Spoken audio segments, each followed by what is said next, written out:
Hi everybody, it's Claire back with another art journal video, but this one is a flip through of my most recent completed small craft journal. As you know, the craft journals definitely are my absolute favourite to work in. I don't really know what it is about them that I love so much.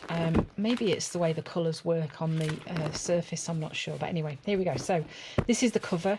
I've used the pensive face stencil on here and just a collection of all sorts of different stencils and stamps just to kind of build this cover. I love how the sterling paint just brings that extra shimmer on here as well. This stencil here is a darkroom door one as well. And then there's some of Dina's most recent collage paper on there too.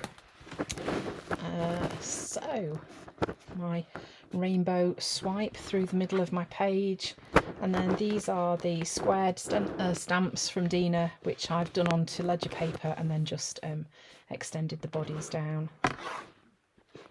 I think this is one of my favourite pages that I did, so more rainbow and then just using that pensive face stencil as quite a bold statement.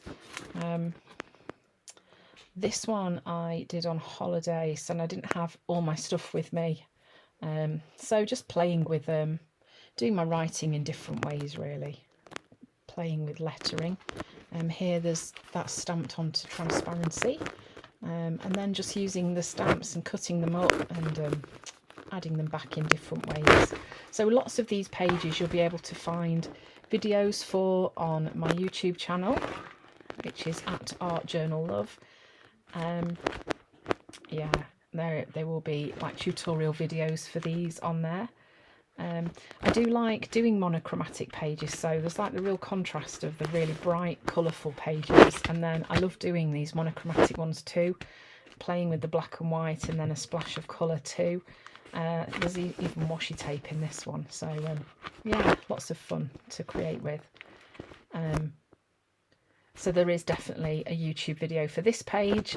This is when I look at my pages in my journals, I often know what was going on at the time and why I did them, and I definitely do for this one. So if you're interested to know why, have a look at this video on my YouTube channel for this one.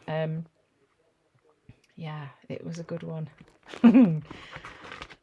These are some products from funkyfossil.co.uk.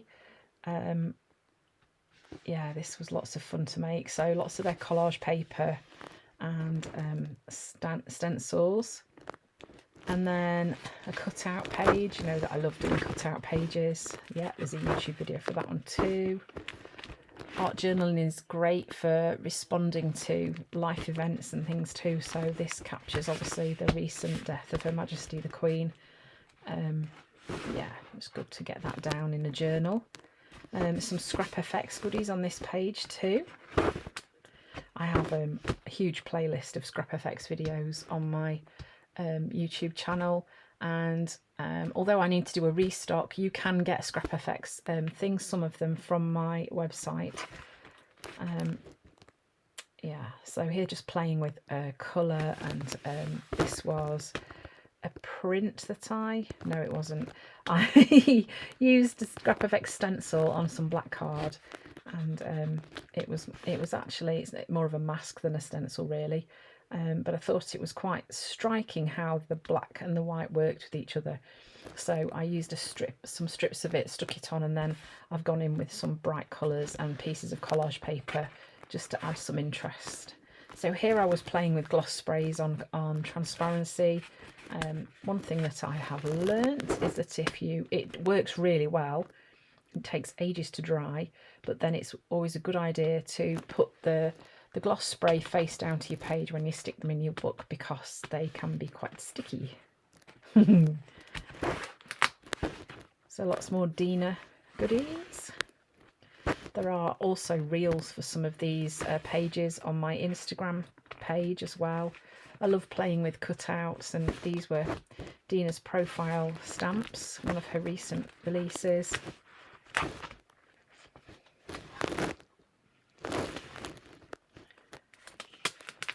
This was a set of pages that I really had no clue where I was going. I knew what I wanted to do, but once I'd started, I really was like, oh, I don't know where this is going now. There's definitely a YouTube process video for that one. This was a fun page with lots of transparencies stuck onto tag shapes. So I stamped them on myself and then added them into a transparency pocket in the journal, using all the same sort of colours, so it all was kind of quite cohesive and stuck together, and then a piece of Dina's chipboard on there as well. This is a stencil by Lisa Young. They're available on her website. They're really, really cool stencils. And these flowers as well, and even the words in the background. So yeah, go and have a look at Lisa's stencils if you've not. This was definitely, this went on my Instagram. So this was some free machine embroidery. I stamped one of Dina's stamps and then had a go at stitching over the top of it, and that was fun. I'm going to be doing more of that, definitely. Another page where I've used Lisa's stencil and used some, I think it might be penny, over the top of the syrup paint, just to create that kind of interest in the hair. This is one of my favourite pages, actually. I love this page of this little white silhouette here that came from cutting this one out, and I had this the shape of the profile left, and I just cut a thin line around it. I really love how that works on that page. Secret journaling spot. Playing with Darkroom Door, latest release. Stamp their stamp onto the transparency. These are also Lisa's stencils. Again, playing with the Dina's transparencies. Quite a bright, colourful page here. There's loads of stenciling on the background for this page, and then this is the inner line stencil, which I actually cut into pieces, and again using the transparencies there. I wasn't sure about the transparencies at first, but actually I really love them. They are just brilliant for adding some impact into your page, and this is another of my favourite pages. Often it's the really simple ones that I really like. This one I have painted around the transparency and left the area where the transparency is, so you can just see the craft through. I think that's quite effective. This is my stencil that I designed for funkyfossil.co.uk. Really exciting, had my release recently. There will be another release in January with more new things. And then the final page in this journal, again just playing with stamping on the transparency and using faces. I love to use faces in my journal pages, and so this is a great way to do it.